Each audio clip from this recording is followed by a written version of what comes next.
Popularité du président de la République, elle, est en chute libre, moins 14 points en un mois. Seuls 40% des Français se déclarent satisfaits de son action. Manon Pougeot. Emmanuel Macron et sa femme, tout sourire, hier au Touquet. Le chef de l'État avait visiblement besoin d'être au contact des Français, de renouer avec les selfies, d'oublier un été difficile, car il termine son mois d'août avec une cote de popularité au plus bas.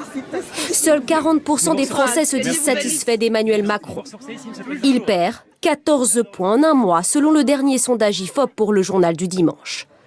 Si l'on compare à sa cote de popularité au lendemain de son élection, c'est la dégringolade, moins 24 points. Perdre en popularité, c'est assez fréquent en début de mandat, mais cette fois, la chute est rapide. 3 mois après son élection, François Hollande recueillait, lui, 54% d'opinion favorable. Nicolas Sarkozy culminait à 67%. Seul Jacques Chirac a eu un taux historiquement bas, 39%. Alors pourquoi Emmanuel Macron a du mal à séduire ? Les premières mesures de son quinquennat heurtent une partie des Français. Hausse de la CSG, crise avec le budget, avec l'armée, baisse des aides au logement.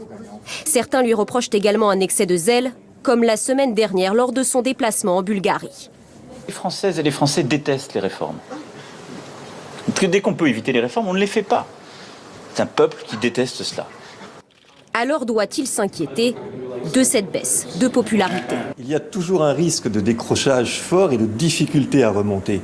L'enjeu, c'est qu'une fois que vous avez baissé, vous baissez rapidement, vous perdez des points rapidement et vous mettez énormément de temps à remonter, si tant est que vous parveniez à remonter. Selon le même sondage, Jean-Luc Mélenchon est celui qui incarnerait le mieux l'opposition face à Emmanuel Macron dans les années à venir.